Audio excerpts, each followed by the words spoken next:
justo manter esse livro escondido. Tem que ser compartilhado com outros. Tem que ser divulgado.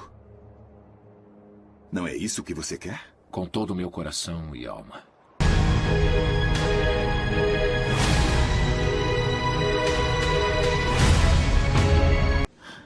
Reúna os homens. Vamos atrás dele. Por causa de um livro. Não é um livro qualquer! É uma arma!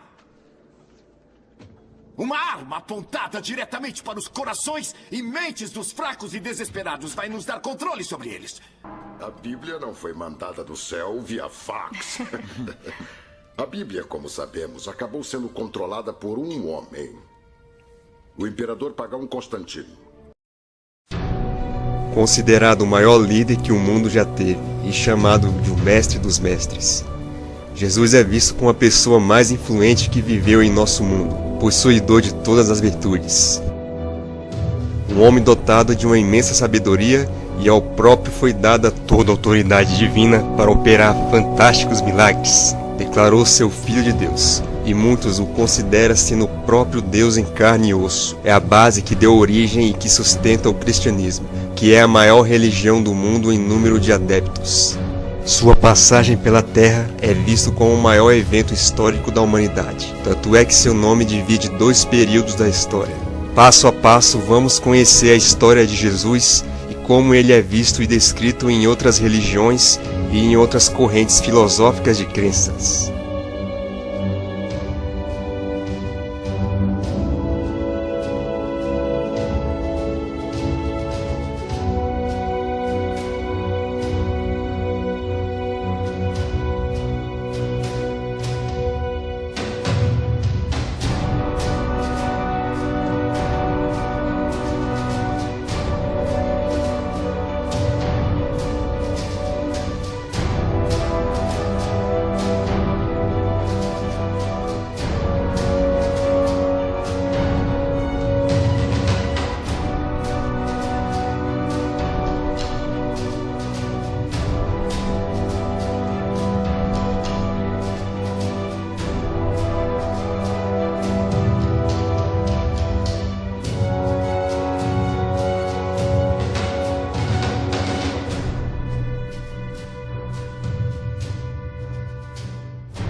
O cristianismo é hoje a religião com maior número de seguidores. Quase 1/3 da população mundial é cristã, cerca de 2 bilhões de pessoas. E Jesus, é claro, foi a peça-chave que deu origem a essa religião. Antes da vinda de Jesus, havia outras religiões. Crenças em deuses pagãos, religiões politeístas e monoteístas como o judaísmo, que predominava naquelas terras da antiga Palestina. Jesus veio como um Messias enviado por Deus, como prometido no Antigo Testamento. O Salvador da humanidade, aquele que se ofereceu em sacrifício para a remissão dos pecados da humanidade. E aqueles que nele crê serão salvos. É assim que baseia a crença em Jesus no cristianismo. Ninguém mais precisa sacrificar animais para eliminar seus pecados. O Messias modifica a lei de Moisés, apesar de ter declarado que não veio revogar a lei, e sim cumpri-la. Uma questão polêmica e a dúvida de que Jesus mudou ou não a lei mosaica. O que Jesus na verdade fez teria sido o aperfeiçoamento dos 10 mandamentos e o descarte de algumas das 113 leis desnecessárias que exigiria muito da capacidade do ser humano e a inutilidade das respectivas leis. Jesus, juntamente com seus apóstolos, pregou seus ensinamentos e curou os enfermos, ressuscitou mortos, fez seus milagres por onde passou, até ter sido preso, morto e ressuscitou, como o próprio Jesus já tinha antecipado aos seus apóstolos que isso ia acontecer com seu mestre. Jesus volta à antiga morada ao lado do Deus Pai e promete um dia regressar à terra. Daí em diante, Jesus se torna sinônimo de divindade e adoração. Seus seguidores vão se multiplicando, viajando por outras terras, divulgando seu nome e seus ensinamentos. Estes passarão a ser conhecidos como os cristãos, seguidores de Cristo. A palavra Cristo é uma adaptação da palavra grega Christo. O que as difere é a inclusão da letra H. E o significado da palavra Cristo é o ungido, aquele que recebeu o óleo com o poder de Deus. Cristo é sinônimo de Messias, que também significa o ungido. Messias é aquele que a Bíblia se refere como Salvador prometido por Deus. Palavra adaptada no nome hebraico Mashiach. O Novo Testamento significou a renovação, as boas novas. E a história de Jesus é narrada nos 4 evangelhos de Lucas, Marcos, Mateus e João, onde pouco se menciona a vida de Jesus na sua infância, adolescência e outros períodos abaixo dos seus 30 anos. Mas até os 33, seu legado foi deixado. Jesus passa a ser o intercessor, como ele mesmo disse: Eu sou o caminho, a verdade e a vida. Ninguém vem ao Pai, senão por mim. O Filho do Homem, como a Bíblia se refere, que sempre existiu, que foi gerado na eternidade da substância do Deus Pai. O Deus que se fez de humano e que veio se chamar Jesus de Nazaré, ou simplesmente Jesus Cristo. O movimento cristão crescia cada vez mais, chegando a outras partes da Ásia, África e Europa, incluindo as terras da Península Itálica, onde se situava a sede do Império Romano. Muitos não consideram aquele movimento como uma religião propriamente dita. Foi a partir do ano 313 d.C. que o imperador romano Constantino fez do cristianismo a religião oficial do Império Romano. Constantino era o homem santo supremo de Roma. Por muitos séculos, seu povo cultuou o equilíbrio entre as divindades masculinas da natureza e a deusa, ou o sagrado feminino. Mas uma crescente desordem religiosa estava atingindo Roma.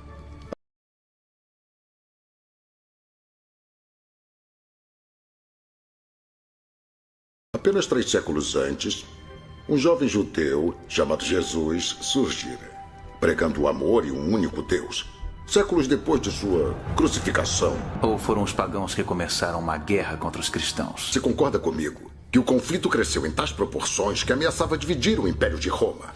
Até então, os cristãos eram bastante perseguidos pelo Império Romano e, em um certo período, chegaram a ser banidos de lugares onde os romanos tinham controle total. Mesmo assim, o movimento não veio a perder força e se extinguir. O imperador Constantino reconheceu a grandeza do movimento cristão. Sendo assim, foi conclamado o Concílio de Nicéia, com o objetivo de salvar o Império Romano que estava em declínio. O cristianismo foi aceito pelo Império Romano, o que não fez Constantino aderir à fé cristã. Deixou claro que não abdicaria da sua crença nos deuses pagãos, e tampouco romperia com as tradições provindas das crenças direcionadas a estas divindades. Então foi proposta uma união das crenças romanas com o cristianismo e uma adaptação da história de Jesus com esses credos, incluindo uma data de nascimento que foi concedida a Jesus. Por que as tumbas estão dessa forma? Estão voltadas para o leste em adoração ao sol nascente. Mas é uma igreja cristã. Novas religiões adotam costumes antigos e feriados para tornar a conversão menos chocante. Como o 25 de dezembro é uma celebração pagã do Sol Invictus e uma bela data para se comemorar o nascimento de Cristo. Que na verdade é a data do nascimento do deus Mitra, 25 de dezembro. Um deus bastante cultuado pelos romanos daquela época. Maria, mãe de Jesus, é divinizada. os títulos que era atribuído à deusa egípcia Ísis como Mãe de Deus, Rainha dos Céus, foi concedida a Maria. Júpiter era o principal deus dos romanos, o mais importante, o supremo, aquele que estava acima dos demais deuses. O panteão de deuses foi substituído pelos santos, e os apóstolos de Jesus foram os primeiros a terem título de santos intercessores. Foi daí que veio a ser criada a Igreja Católica Apostólica Romana, a primeira religião cristã oficialmente reconhecida com todos os atributos que caracteriza uma religião. Nem todos consideram que a Igreja Católica surgiu a partir do Concílio de Nicéia. De acordo com sua doutrina, o surgimento da Igreja deu quando Jesus disse a Pedro, em Mateus capítulo 16, versículo 18: Pois também eu te digo que tu és Pedro, e sobre essa pedra edificarei minha igreja, e as portas do inferno não prevalecerão contra ela.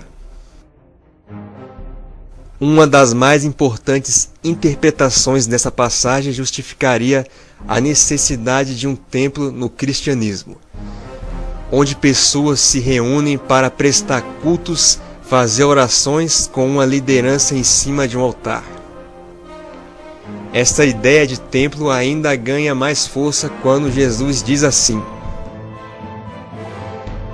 Porque onde estiverem 2 ou 3 reunidos em meu nome, aí estou no meio deles.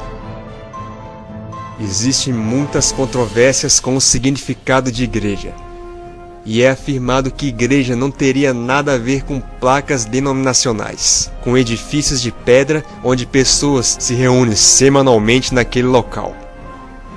Igreja seria nada mais que uma assembleia de pessoas, que não importa a localidade, apenas uma convocação extraordinária, uma palestra marcada numa determinada data e local.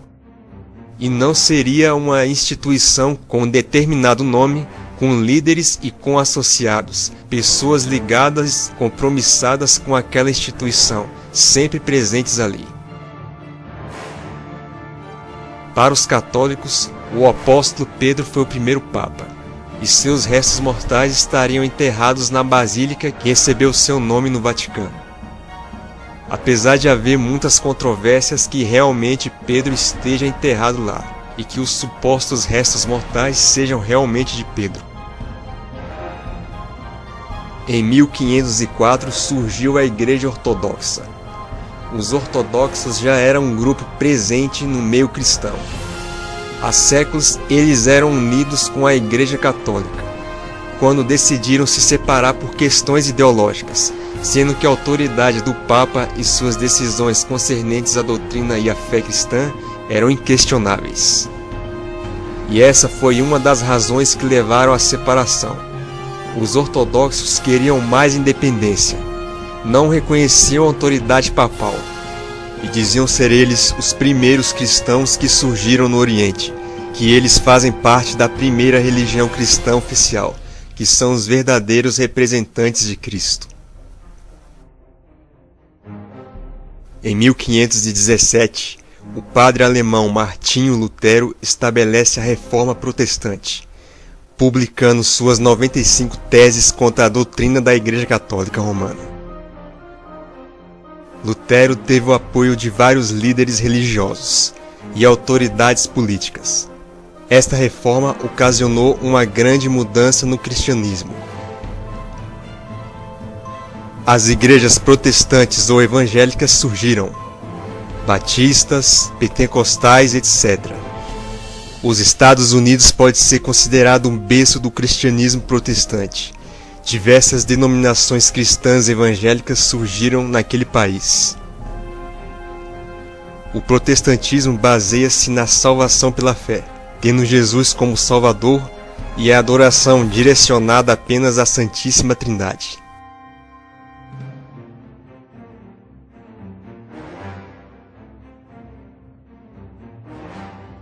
A Bíblia revela claramente a origem judaica de Jesus. Simbolicamente era chamado de filho de Davi, por ser descendente de Davi. E etnicamente Jesus pode ser considerado um judeu, porque sua mãe Maria era uma descendente direta do rei Davi. E algumas passagens bíblicas provam o quanto Jesus demonstrava ser um judeu. No entanto, Jesus foi apenas um profeta para os judeus. Um homem como qualquer outro, dotado de uma imensa sabedoria. Toda a divindade atribuída a Jesus não procede para eles, e não é o Messias prometido por Deus, que os judeus ainda aguardam a sua chegada nos dias de hoje. Sua vinda só pode ocorrer quando todas as profecias messiânicas contidas na Torá, que é o livro sagrado dos judeus, se cumprirem. Quando houver uma repleta paz no mundo e quando todos reconhecerem Deus dos judeus como o soberano. Esse Messias deverá reconstruir o Templo de Salomão em Israel, trazer todos os judeus para Israel, evitar que não ocorra mais guerras no mundo, tirar o ódio das pessoas, acabar com todas as pestilências e sofrimentos que assolam a humanidade, e espalhar a sabedoria do Deus de Israel e todo o seu conhecimento universal, tornando-o absolutamente soberano, venerável em todo o mundo. O Messias dos judeus terá que ser descendente do rei Davi. E diferentemente de Jesus, ele nascerá de pais humanos, sendo um humano normal como qualquer outro. E ele não vai ser um semideus, e não será possuidor de poderes sobrenaturais. Portanto, o Messias que os judeus esperam é totalmente oposto do que é Jesus Cristo.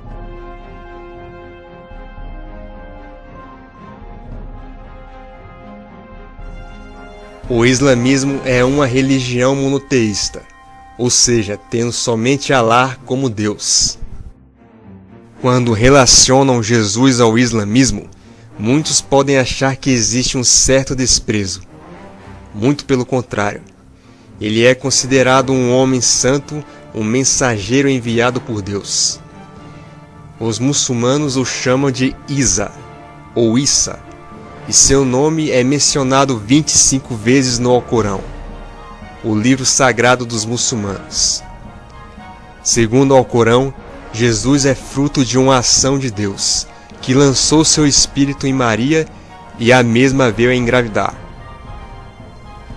O anjo Gabriel disse a Maria que o filho que ela espera está sem pecado, que será um homem santo, um profeta, um homem que fará muitos milagres, sendo o único que pode interceder junto a Deus.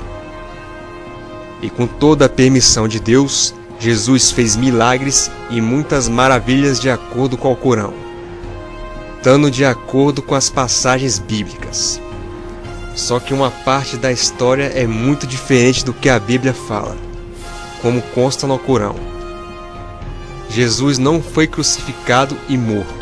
Após cumprir sua missão na terra, Jesus em vida foi direto aos céus, para junto de Deus. Para os muçulmanos, Alá jamais permitiria que um homem enviado seu passasse por tal sofrimento e que fosse morto. E quando chegar a época do juízo final, Jesus regressará à terra para desmascarar e derrotar um falso Messias e provocar a derrubada de qualquer poder que se opõe ao Islã, estabelecer a ordem no mundo e restaurar a paz.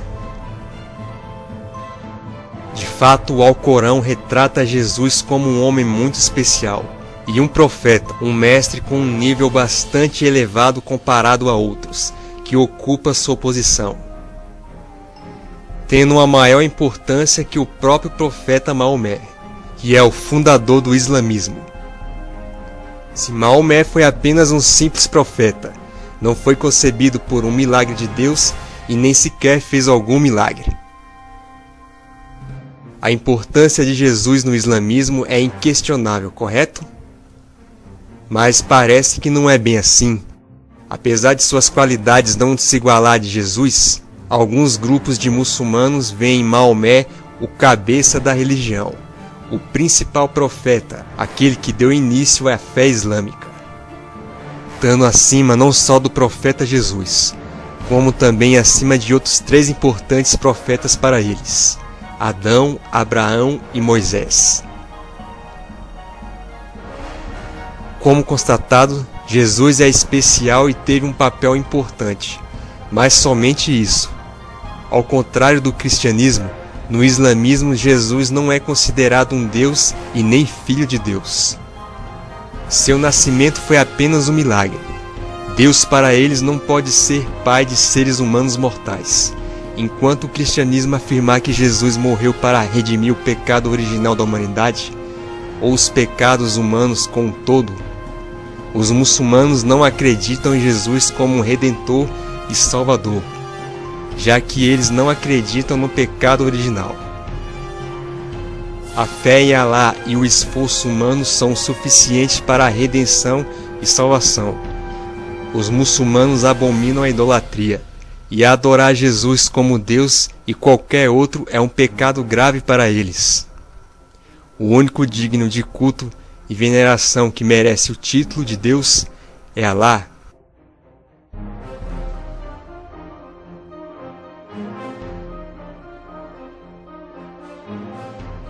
No cristianismo, a doutrina da reencarnação não é aceita, o que é a base do espiritismo.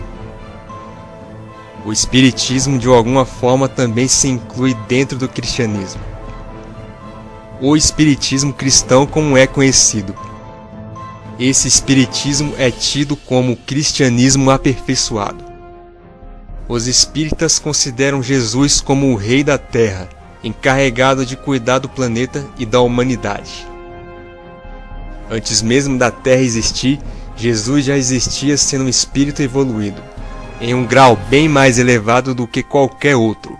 O espírito que apresenta essas condições é denominado espírito crístico. Jesus é um Cristo de vários que governam outros planetas, segundo diz a doutrina espírita, sendo que o Deus criador de tudo é o governante de todo o universo, o chamado Deus cósmico. Jesus é aquele que seleciona vários espíritos superiores para cuidarem das diversas áreas sociais terrenas. E para espalhar sua doutrina, seus ensinamentos de perdão e tolerância, Jesus teve que encarnar na Terra. Sim, ele se fez de carne e osso e sangue. A doutrina espírita confirma. Já quando chega na questão da crucificação, existem algumas dúvidas concernentes a esse episódio na vida de Cristo. Alguns falam que seria um karma na vida de Jesus, devido aos seus erros em vidas passadas. Para outros, isso seria uma tremenda contradição. Se Jesus já era um espírito crístico antes da fundação do mundo, e se porventura ele viveu outras vidas para atingir o estado crístico, com certeza ele pagou seus karmas. E todo o seu sofrimento com a crucificação e sua morte foi uma consequência devido à época em que se encontrava, e naquele lugar com suas duras leis e suas intransigências. Como qualquer outra pessoa, Jesus estava sujeito a passar por tudo aquilo, mesmo sendo quem ele é. Ainda assim, no meio espírita, existe uma certa dúvida sobre a crucificação de Jesus. Se ele é o governante da terra, escolhido por Deus, não seria cabível sua morte na crucificação. De qualquer forma, ele poderia ter sido protegido pelo Deus Supremo. Ou ele próprio se autoprotege, sendo ele o espírito crístico reencarnado. Assim, alguns acreditam que deveria ser. De todo modo, prevalece a crença que ele realmente foi morto, e também o espiritismo confirma sua ressurreição. Porém, não ressurreto com seu corpo físico de carne e osso, mas sim com seu corpo perispírito, ganhando forma visível aos olhos. Equivaleria ao nosso corpo no astral, composto por uma substância diferente de acordo com os estudos de Allan Kardec, o fundador do espiritismo kardecista. Para a doutrina espírita, milagres não existem, existindo as leis naturais da Terra. Nada pode ir contra estas leis. Os milagres de Jesus são considerados obra de suas capacidades mediúnicas. E pelo fato dele pertencer a uma hierarquia espiritual elevada, tendo o auxílio de anjos nas curas espirituais. No Espiritismo, Jesus é visto como o filho biológico de José. Os espíritas acreditam que boa parte da Bíblia, incluindo o livro de Mateus, foram bastante adulterados pela Igreja Católica. Porém, em algumas destas passagens de Mateus, teria a confirmação de que Jesus não foi concebido pelo Espírito Santo e de que seria de fato filho biológico de José. Não é este o filho do carpinteiro? E não se chama sua mãe Maria? E seus irmãos Tiago, Simão, José e Judas? Kardec afirma que Jesus é um modelo a ser seguido. O Deus cósmico criador de tudo é o Deus Supremo, venerável e louvável no Espiritismo. A pessoa de Jesus e seus ensinamentos devem ser admirados, mas não como no cristianismo, cuja sua doutrina diz que a adoração a Jesus é algo obrigatório e que só chegamos a Deus por intermédio dele. Não existe o conceito de céu e inferno no Espiritismo. O espírito é eterno e passa por vários ciclos de reencarnações, em outros planetas ou em outras dimensões. Se em determinadas reencarnações as ações foram repletas de erros graves, a pessoa terá seu karma na próxima vida. E se suas ações se mostrarem perfeitas em determinadas vidas, ele tende a evoluir e seguir para as dimensões superiores.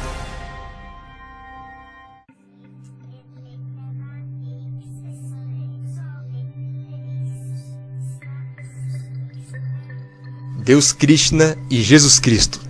Diferentes em alguns aspectos, mas suas histórias são bem semelhantes. O hinduísmo é considerado a religião mais antiga do mundo, com mais de 5.000 anos de história. E é uma das mais politeístas, tendo Krishna como um dos mais venerados deuses indianos. Para os hindus, Jesus é uma reencarnação de Vishnu, e também seria um avatar para outros. Avatar no hinduísmo é a encarnação de um Deus Supremo Eterno. Isso quer dizer que para alguns hindus, Jesus é o avatar do Deus Supremo Vishnu, ou seja, a encarnação deste Deus na Terra. Assim como Krishna também é um avatar de Vishnu. Essas são algumas semelhanças entre Jesus Cristo e Krishna. Ambos nasceram de uma virgem. Seus pais humanos eram carpinteiros. Foram concebidos por um espírito. Os hindus acreditam que Jesus foi um iniciado na filosofia védica, sendo que Jesus pode ter vivido um certo período na Índia. No Bhagavad Purana, que é um dos livros que compõem os escritos sagrados indianos, traz uma profecia que viria se cumprir séculos depois, que fala sobre a vinda de uma pessoa com 13 anos de idade para a Índia. Essa pessoa é chamada de Ishaputra, que teria nascido de uma mulher solteira chamada Kumari. Acredita-se que essa pessoa seria nada mais, nada menos do que Jesus, e que ao chegar na Índia se dirigiu às montanhas do Himalaia para fazer penitência e poder adquirir maturidade espiritual sob a orientação de sábios. E anos mais tarde regressaria para a sua terra de origem. Vale também lembrar que Jesus é considerado uma manifestação direta de Krishna, sendo um mensageiro de vários enviados por Krishna para várias partes do mundo, para que sua mensagem chegue a todos os cantos do mundo. Se suas histórias batem como idênticas, e levando em conta que a história de Krishna é muito mais antiga do que a de Jesus, por que os hindus não considerariam Jesus como uma das manifestações de Krishna?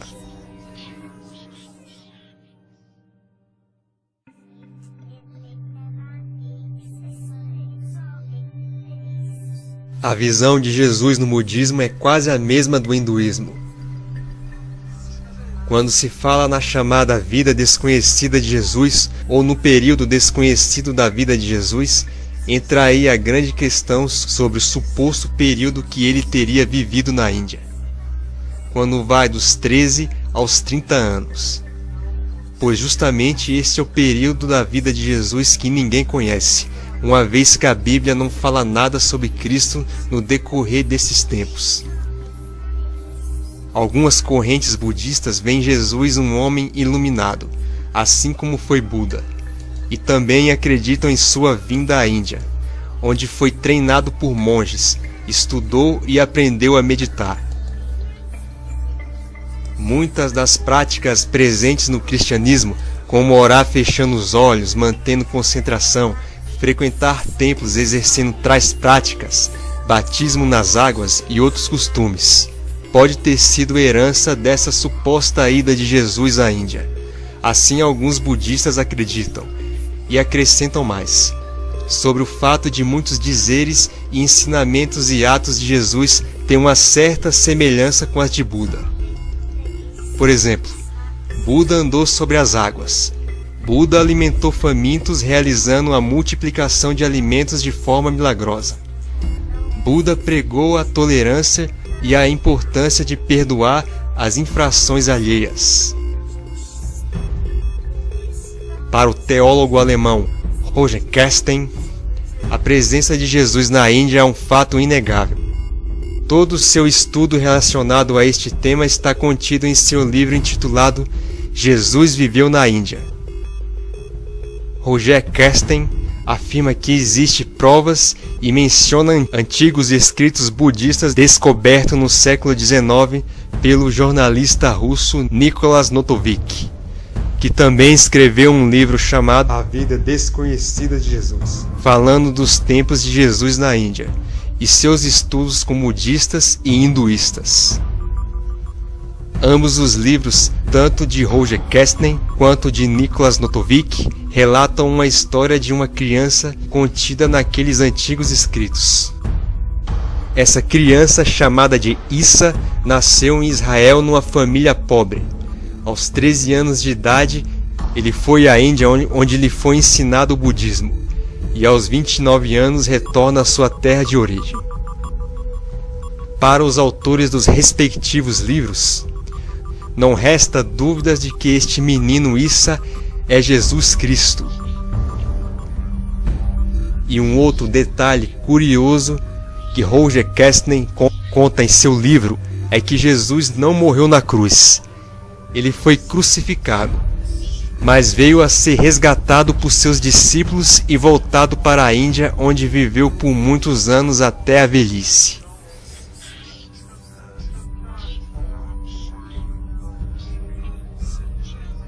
Jesus para os budistas também é Buda. Buda é um título dado a todo aquele que após várias sessões de meditação atinge a iluminação se tornando divino. O Buda principal do Oriente, o primeiro se chama Siddhartha Gautama, e é o Buda que todos fazem referências.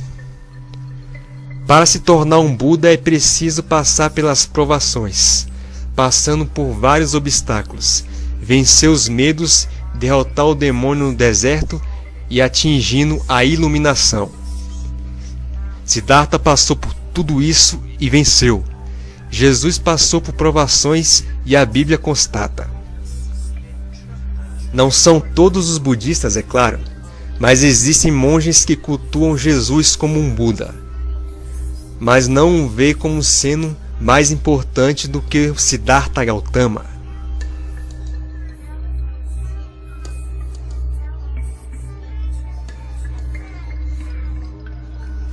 A maçonaria não é considerada uma religião, é vista como uma sociedade secreta ou uma sociedade fraternal, uma filosofia de vida. Esta instituição sempre foi rodeada de problemas, associando-a ao mal com acusações referentes à suposta adoração direcionada a Lúcifer e a outros rituais secretos. Somente homens podem participar da maçonaria, em suas reuniões secretas. Para se tornar um maçom, é preciso ser um homem íntegro, que respeite os princípios éticos e que tenha fé em Deus, que acredite em Deus.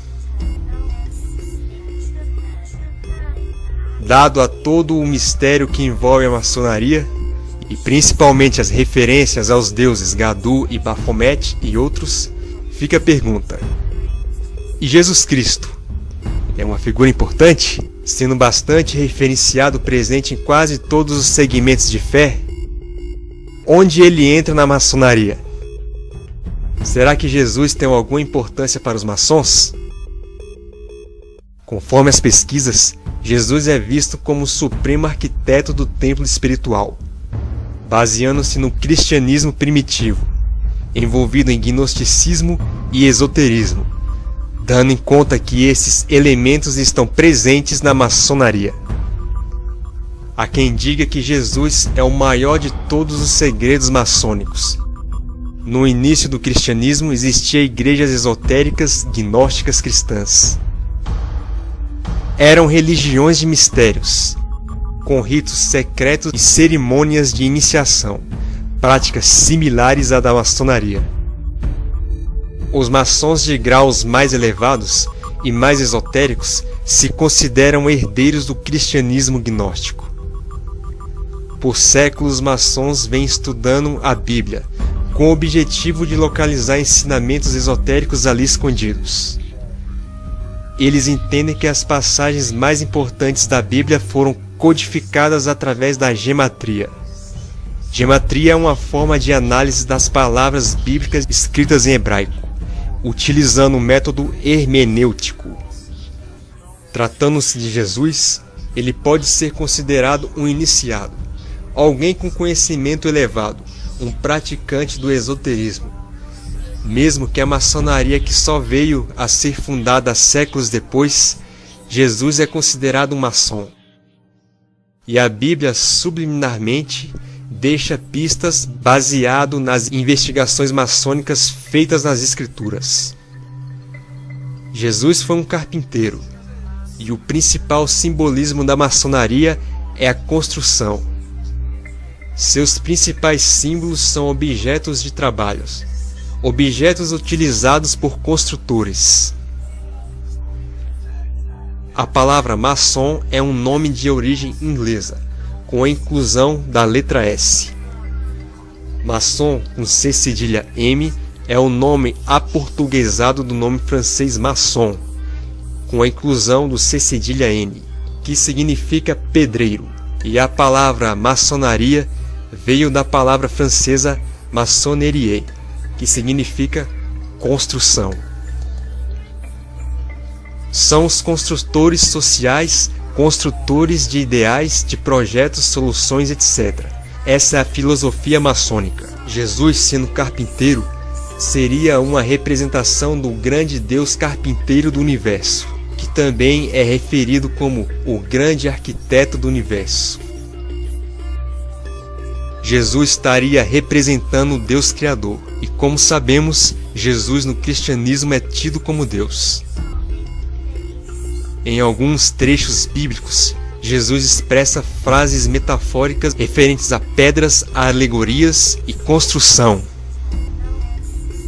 Vejamos alguns exemplos. Jesus diz assim em Marcos capítulo 12, versículo 10. Vocês nunca leram esta passagem nas Escrituras? A pedra que os construtores rejeitaram tornou-se pedra angular. É a pedra que ganhou forma. É uma simbologia relacionada à edificação de um templo, cujo significado é bastante complexo. Em João capítulo 1, versículo 42, Jesus muda o nome de Simão para Pedro, que é o mesmo que pedra, rocha, rochedo. Esse é o significado do nome Pedro. E levou-o a Jesus. E olhando Jesus para ele, disse: Tu és Simão, filho de Jonas. Tu serás chamado Cefas, que quer dizer Pedro. Nisso também se inclui a passagem de Mateus, capítulo 16, versículo 18, onde Jesus fala que edificaria sua igreja. Na maçonaria existe algo referente ao Templo de Salomão, que acredita-se que esse seja o primeiro templo erguido para cultuar o Deus Criador. E se fala na construção de uma versão espiritual do Templo de Salomão. Em João capítulo 2, versículos 19, 20 e 21, Jesus se apresenta como construtor do templo, que ele destruiu e ergueu novamente em 3 dias. Jesus estava se referindo à sua ressurreição, um evento que tinha reconhecimento prévio e compreensão. E para os maçons, ele sabe que estava indo para triunfar sobre a morte iniciática que ele ia enfrentar. E ele também viu o processo em termos de uma reconstrução espiritual alegórica.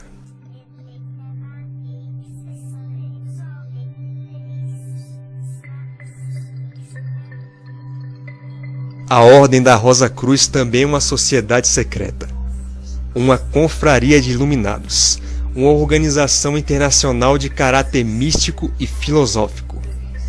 Essa ordem tem a missão de despertar o potencial interior do ser humano, auxiliando em seu desenvolvimento, e o espírito de fraternidade, respeitando a liberdade individual dentro da tradição e da cultura. A Ordem da Rosa Cruz foi fundada na Alemanha no século XV. O Jesus que a Rosa Cruz apresenta é um Jesus místico com mestrado no conhecimento esotérico, revelando um Jesus ocultado pelo cristianismo, contido nos livros apócrifos e em antigos escritos gnósticos descobertos no Antigo Egito. A definição de Jesus Cristo que a Rosa Cruz nos apresenta é que ele é apenas um ser mais evoluído que passou pela Terra, em um corpo físico. Ao ser batizado, ofereceu seus corpos inferiores ao Espírito Cristo para poder serem utilizados em suas peregrinações no seu ministério nesse plano material. Cristo é um arcanjo, assim a Rosa Cruz o define. Ao ser crucificado, Cristo foi liberto dos corpos do ser Jesus e penetrou na terra, sendo o Espírito que habita a terra, o Salvador da humanidade, tendo sua divindade reconhecida. Existem muitas informações desencontradas sobre o que a Rosa Cruz pensa sobre a divindade de Jesus Cristo.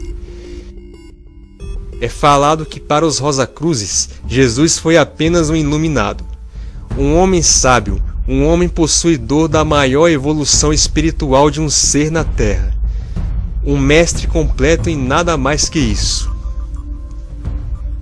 Ressaltando que a Rosa Cruz acredita em um Deus Criador universal. Para termos uma ideia de que Jesus místico é esse ao qual a Rosa Cruz o define, é lendo o livro A Vida Mística de Jesus, escrito pelo fundador da Ordem Rosa Cruz Armok, o norte-americano Spencer Lewis. Após anos de pesquisa e viagens para a Terra Santa e o Egito, o autor revela as doutrinas ocultas de Jesus e o que elas significam.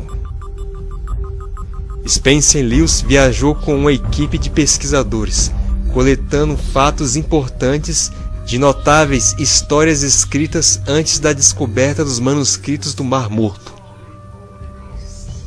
Uma revelação surpreendente foi das reuniões do Conselho Secreto de Jesus, no qual 120 membros participaram, ao invés de 12 discípulos. Existem revelações fascinantes dos ensinamentos privados de Jesus que não foram divulgados ao público. O livro fala sobre a escola de mistérios onde Jesus teria sido iniciado. Fala dos magos, dos assênios e a descoberta do sacerdócio secreto. Revela a vida desconhecida de Jesus com base nos registros autênticos preservados nos artigos dos antigos monastérios assênios. traz também os fatos relacionados com o nascimento virginal, sua crucificação, ressurreição e ascensão. Esse Jesus desconhecido diz que a encarnação é algo natural e cabe ao ser humano evoluir em suas vidas conforme as suas ações.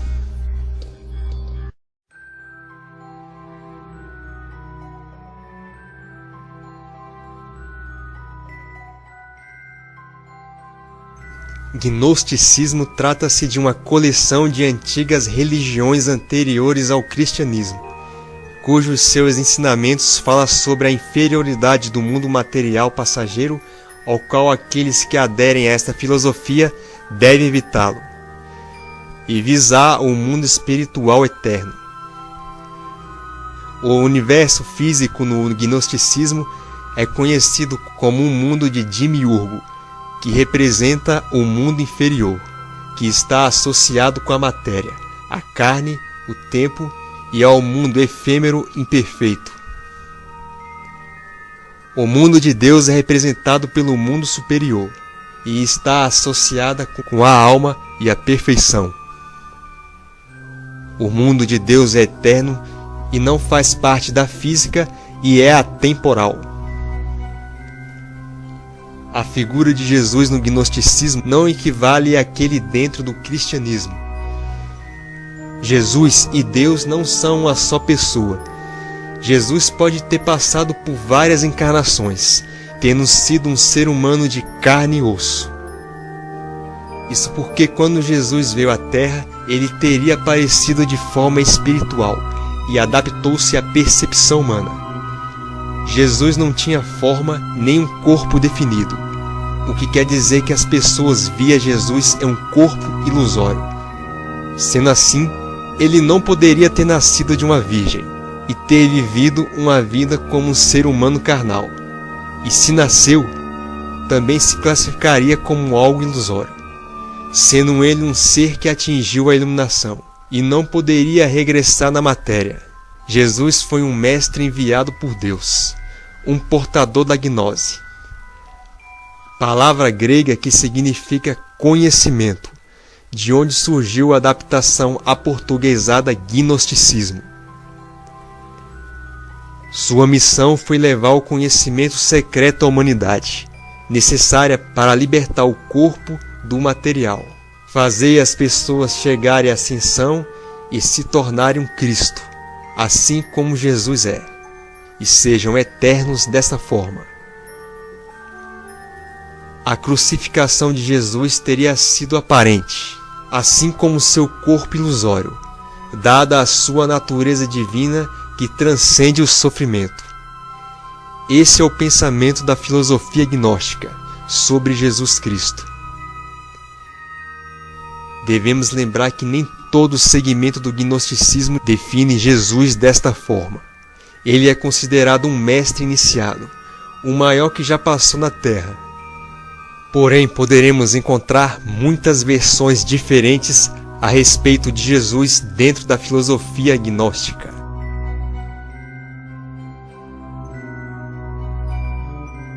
O movimento da Nova Era tem ligações com o gnosticismo e o esoterismo também faz parte de sua base.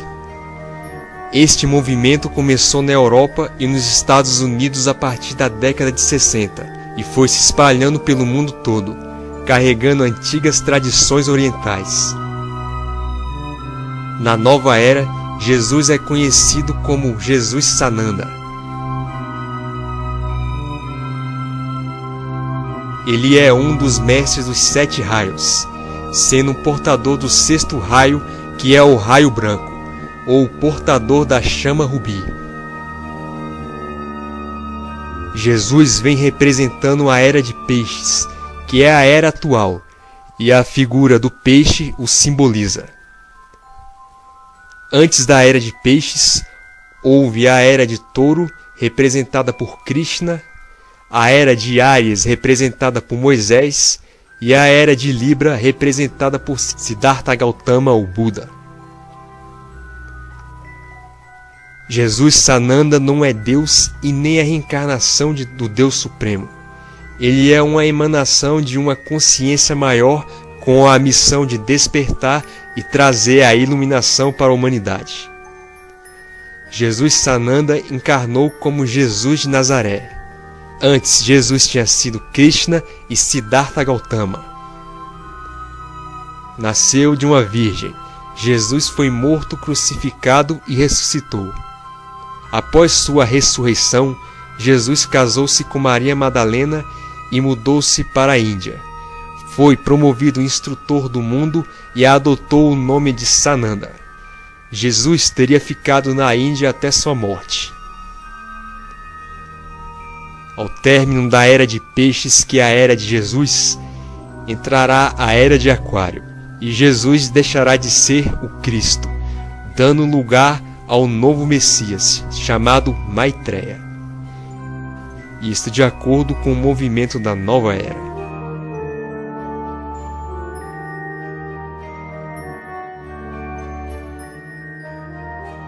O movimento raeliano foi fundado em 1973 pelo jornalista francês Claude Vorillon.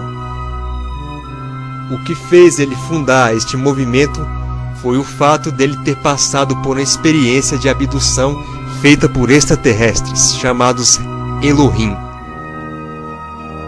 Um destes seres, com o nome de Yahvé, lhe fez revelações dizendo que não existe um Deus cósmico criador, e que o surgimento da humanidade foi devido à visita destes seres há milhões de anos à Terra, e cientificamente, de forma artificial, criaram os seres humanos.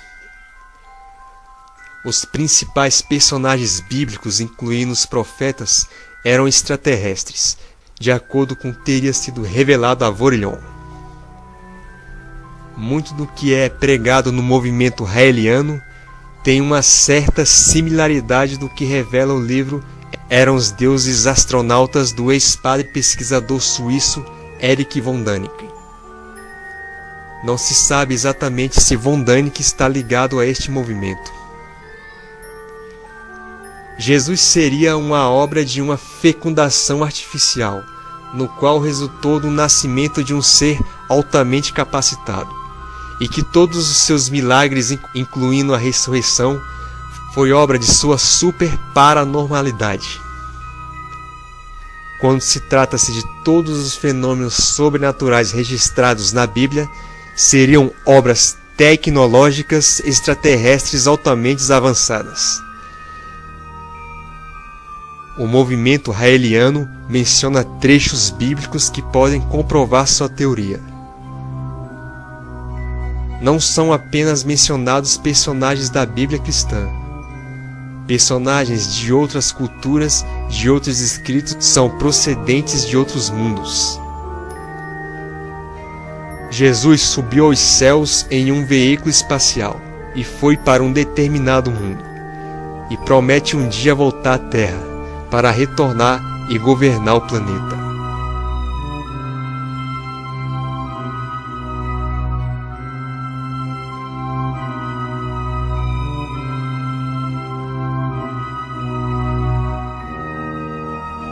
Rastafari, criado na Jamaica em 1930.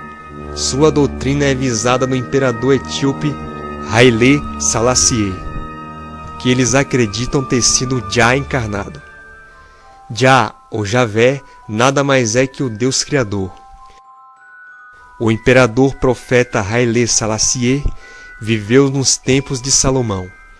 E existe uma crença no movimento Rastafari que ele tornou-se a reencarnar novamente na Terra como Jesus de Nazaré, sendo os verdadeiros hebreus negros procedentes de uma certa região da África e que vieram a se instalarem na região da antiga Palestina.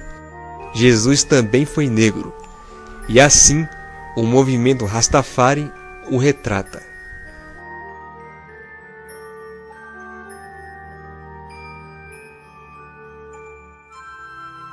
O movimento Yaohu Shuita aparentemente é um movimento que apareceu recentemente, apesar de haver indícios que este grupo teria surgido na década de 90 nos Estados Unidos. É um movimento bastante variado ideologicamente. O que o destaca é a questão que envolve o verdadeiro nome de Jesus. Obviamente que Jesus não era chamado de Jesus na época em que ele passou pela terra. A palavra Jesus veio de Iesus, do grego transcrito em latim. Com o passar do tempo, a letra I foi substituída pelo J, formando o nome Jesus. No movimento Yahushua, Jesus é um nome blasfemado, cujos seus significados, tanto no grego quanto no latim, significam, ou seja, o sol, cavalo e porco. Tratando-se dos seus nomes originais, também existem dúvidas. No hebraico ou no aramaico, o verdadeiro nome de Jesus seria Yeshua. É o nome mais aceito, tido como verdadeiro. Alguns acreditam que a pronúncia certa seria Yehoshua, que seria a forma que os gregos que alteraram o nome para Iesus pronunciavam, baseado na suposta pronúncia aramaica e hebraica. Yahushua é o nome mais aceito dentro do movimento Yahushuita. Digo mais aceito porque existem certos segmentos dentro do movimento que ainda têm dúvidas em relação ao nome correto de Jesus. A pronúncia Yahushua seria a forma em que Jesus era chamado no idioma aramaico, o idioma que Jesus falou quando esteve na terra. Yahushua está relacionado ao tetragrama YHWH,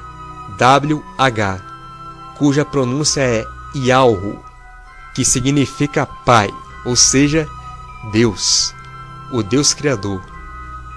Deus também não é um nome aceito no movimento Yahushuita, que seria uma adaptação no português do nome do deus grego Zeus.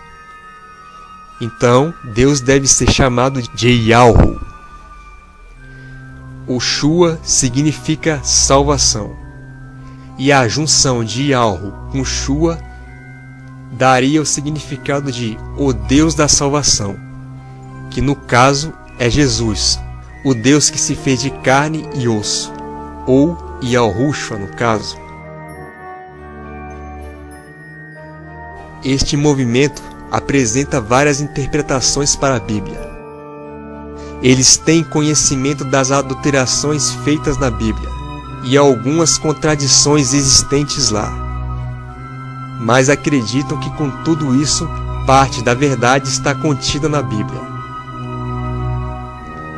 O movimento Yahushuita não tem uma doutrina específica, mesmo porque não é considerada uma religião. É apenas uma ideia nova baseada em estudos e novas interpretações, mas talvez se baseasse nas regras de moralidade contidas no cristianismo. Como vimos, existe um certo mistério e várias versões em torno da figura de Jesus Cristo. O que vimos aqui ainda é pouco,